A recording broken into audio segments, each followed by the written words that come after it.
সূর্যটা মাথার কাছে চলে আসবে ভাই সেদিন। সূর্যের প্রচন্ড তাপে মাথার মগজগুলো ভাতের মাড়ের মতো গলে গলে নাকের ছিদ্র আর কানের ছিদ্র দিয়ে বেয়ে বেয়ে পড়বে। জিহ্বাটা তৃষ্ণায় বেরোতে বেরোতে নাভি পর্যন্ত এসে ঝুলে থাকবে কুকুরের মতো। ক্লান্ত, শ্রান্ত, ঘর্মাক্ত, পেরেশান, বাঁচানোর কেউ নাই। মায়ের সাথে জিজ্ঞেস করলেন, ইয়া রাসূলুল্লাহ, don't they feel any shy? Nobody belong any garment in their body, no dress in their body. তাদের দেহে কোনো ড্রেস নাই, পোশাক নাই। নবী রে, এতগুলো মানুষ উলঙ্গ, লজ্জা লাগবে না? বিশ্বনবী বললেন, আয়েশা তুমি লজ্জার চিন্তা করো, সেদিন বাবা ছেলেরে দেখে দৌড়ে পালাবে। দৃশ্যটা কিরকম হবে? এর নকশা খুব সংক্ষিপ্ত পরিসরে মাত্র 11টা আয়াতে আল্লাহ তুলে ধরেছেন। আপনি মনোযোগ দিয়ে কানগুলো খরগোশের মতো খাড়া করে যদি কথাগুলো শুনেন, আপনার মনে হবে আপনি এখানে বসে কিয়ামত চোখে লাইভ দেখতেছেন। লাইভ আল্লাহ এমন ভাবে বলেছে, সুবহানাল্লাহ পড়েন। তা আসুন আমরা সরাসরি কিয়ামতকে দেখে আসি। আসলে কিয়ামতটা কেমন বর্ণনা করছেন কে? আল্লাহ। সূরার নাম হচ্ছে সূরাতুল কারিয়া। কি নাম? আওয়াজ করে উত্তর দিতে হবে। সূরার নাম আল কারিয়া। চিৎকার মেরে বলেন, সূরার নাম কি? আল কারিয়া। এটা মাক্কি সূরা। কি সূরা? বিশ্বনবীর জীবনের দুইটা পর্ব, একটা মাক্কি পর্ব আর একটা মাদানী পর্ব। এর ভিতরে খালি বরকত, এটার সাথে লাগলেই বরকত, মসজিদে গেলেই বরকত। মনের অজান্তে আমরা এই সূরাকে মুখস্থ করে ফেলেছি। কিন্তু এই সূরার ভিতরে যে আল্লাহ কোরআনের এত কিয়ামতের এত চমৎকার নকশা এঁকেছেন, এত প্রামাণ্য বর্ণনা দিয়েছেন, এটা আমরা অনেকে জানিই না। আসুন আমরা এই সূরার আলোকে দেখার চেষ্টা করি যে এটা মাদানী পর্বে নাজিল হয়নি, এটা নাজিল হয়েছে মাক্কি পর্বে। এই সূরার আয়াত সংখ্যা 11। এটা কোরআনের 101 নম্বর সূরা। এটা আল কোরআন আল কারীমের 30তম পারায় অবস্থিত একটা সূরা। আমাদের অনেকেরই মাশাআল্লাহ মুখস্থ আছে না? ইমাম সাহেব নামাজে প্রায় পড়ে, অনেকেরই মুখস্থ। শুনতে শুনতে কবে যে মুখস্থ হয়েছে আমাদের নিজেরাও জানি না। সুবহানাল্লাহ পড়েন। কোরআনে কারিয়া শব্দটাকে তিনি 3 বার উল্লেখ করে আমাদের দৃষ্টি আকর্ষণ করেছেন। একটা শব্দ 3 বার বললে মানুষের দৃষ্টি আকর্ষিত হয় না?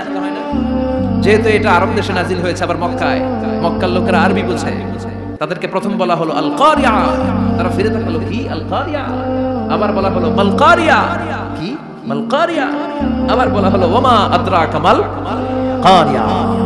আবার তারা ফিরে তাকালো। দৃষ্টি আকর্ষণের জন্য আল্লাহ তাআলা 3 বার এই শব্দটা বলেছেন। এজন্য এই শব্দের একটা সিগনিফিকেন্স, একটা গুরুত্ব, অর্থবহ একটা মানদণ্ড আছে না? নাই? আল কারিয়া শব্দের অর্থ হচ্ছে বিকট আওয়াজ। আল কারিয়া মানে কি? কথা বলেন, আরো জোরে বলেন। বিকট আওয়াজ। এই বিকট আওয়াজটা তৈরি করার জন্য আল্লাহ তাআলা একজন ফেরেশতা তৈরি করেছেন, যার নাম হচ্ছে ইসরাফিল। নাম কি?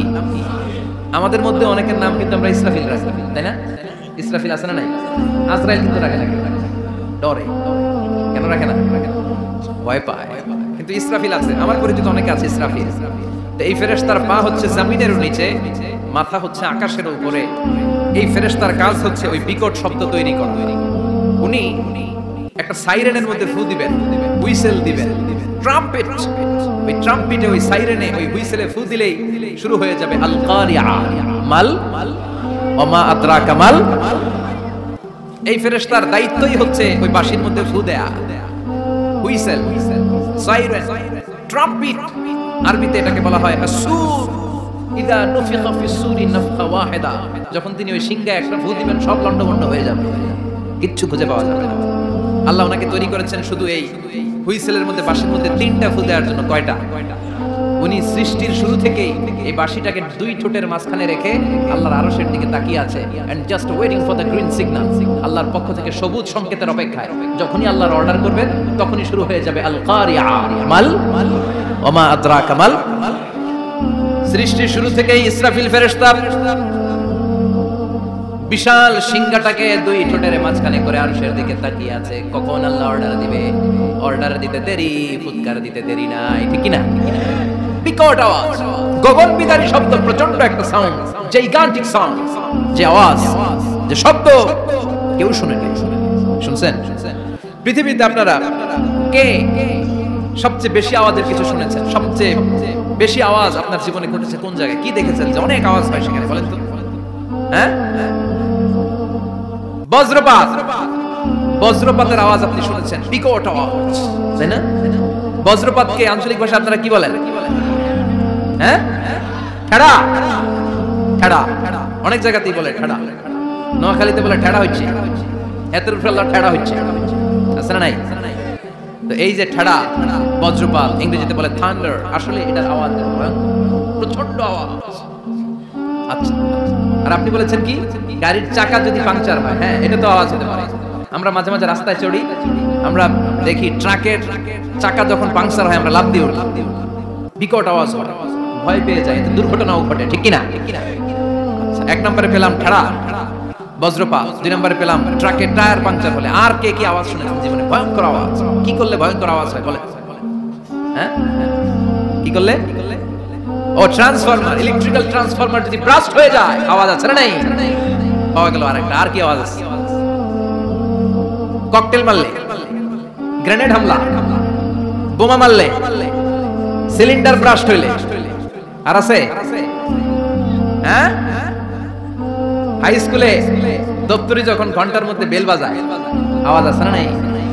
হাতুড়ি দিয়ে লোহার মধ্যে বাড়ি মারলে আওয়াজ আছে না? নাই।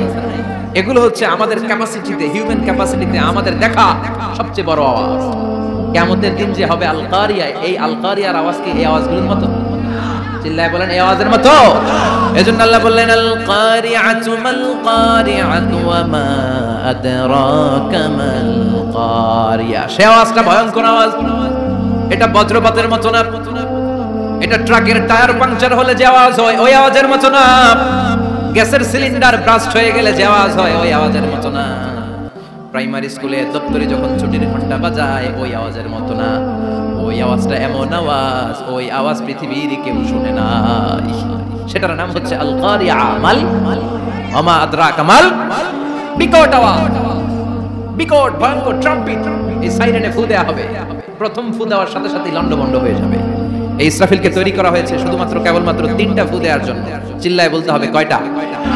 এই ফেরেশতার আর কোনো কাজ নাই। তার আর কোনো কাজ আছে? ঠিক যে মুহূর্তে, এখন আমার ঘড়িতে বাজে 9:50, রাত 9:50, ঠিক এই মুহূর্তে যখন আমরা তাফসীর শুনছি, ঠিক এই মুহূর্তেও ইসরাফিল ফেরেশতা সিংহাটাকে 2 ঠোঁটের মধ্যে লাগিয়ে আল্লাহর আরশের দিকে তাকিয়ে আছে। ওই যে সৃষ্টি শুরু থেকে তাকিয়ে আছে, আজ অবধি তাকিয়ে আছে। যখনই গ্রিন সিগন্যাল আসবে মুহূর্তেই শুরু হয়ে যাবে আল কারিয়া মাল ওয়া মা আদরাকা মাল। আল্লাহ বললেন সে আওয়াজটা হবে বড্ড ভয়ঙ্কর। প্রথম ফুৎকার যখন দেয়া হবে এটার বলে নাফখাতুল ফাজাব। দুনিয়ার সব মানুষগুলো অবাক হয়ে যাবে, পুরো পৃথিবীটা কেঁপে উঠবে, পৃথিবীর বিল্ডিং গুলো দুমড়ে মুচড়ে পড়বে, পৃথিবীর বড় বড় যত পাহাড়গুলো আছে তুলার মতো বাতাসে পাহাড়গুলো তুলিত হতে থাকবে। আল্লাহু আকবার। আল্লাহ বললেন ইয়াউমা ইয়াকুনুন নাসু কাল ফারাশিল মাবসুস ওয়া তাকুনুল জিবালু কাল আইনিল মানফুশ। সেদিন মানুষগুলো বিক্ষিপ্ত পতঙ্গের মতো নিক্ষিপ্ত হবে যখন আল কারিয়া, এই বিকট আওয়াজটা হবে। শুনতেছেন? মনোযোগ আছে? কথা বুঝতে সমস্যা হচ্ছে না তো? 3টা ফুৎকার। কয়টা? প্রথম ফুৎকার দেওয়ার সাথে সাথে মানুষগুলো বিক্ষিপ্ত পতঙ্গের মতো নিক্ষিপ্ত হবে। এই যে আরামসে বসে আছি, তখন আর বসে থাকা যাবে না। কে ধাক্কা খেয়ে কই চলে যাব টেনই পাওয়া যাবে না।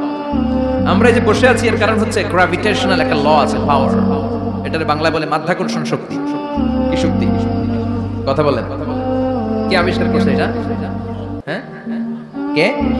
বিজ্ঞানী নিউটন, আইজাক নিউটন আবিষ্কার করেছে। আপেলকে সে নিচে পড়তে দেখে গবেষণা করে পেয়েছে গ্র্যাভিটেশনাল পাওয়ার। ওইটা থাকার কারণে পৃথিবীর সেন্টার সবকিছুকে নিচের দিকে টানে, নিজের দিকে টানে, ফলে আমরা বসে আছি। কিন্তু এই মাধ্যাকর্ষণ শক্তির বাইরে যদি আমরা আকাশে উঠে যাই, আর কিন্তু কোনো টানাটানি নাই, আপনি শূন্যে ভেসে থাকবেন। নভোচারীরা মহাশূন্যে যে ভেসে থাকে, কিয়ামতের এই ধাক্কার ভাইব্রেশন যখন শুরু হয়ে যাবে, পুরো পৃথিবীটা মুহূর্তের মধ্যে কেঁপে উঠবে। এমন কম্পন, এমন আওয়াজ পৃথিবীবাসী আর আগে আর শোনে নাই।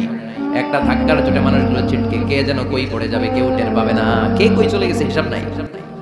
সব থাকবে ওই টাইমে, সব থাকবে না। কেউ থাকবে টয়লেটে, কেউ থাকবে ঘুমে, কেউ থাকবে বাজারে। আপনাদের নিমসার বাজার তো থাকবে তখন না? থাকবে। লাইটগুলো লাগালে দেখবেন ক্ষেতের গ্রামের পোকাগুলো এসে লাইটের মধ্যে ছিটকে ছিটকে পড়ে। আমাদের অবস্থায় পোকার মতো হবে।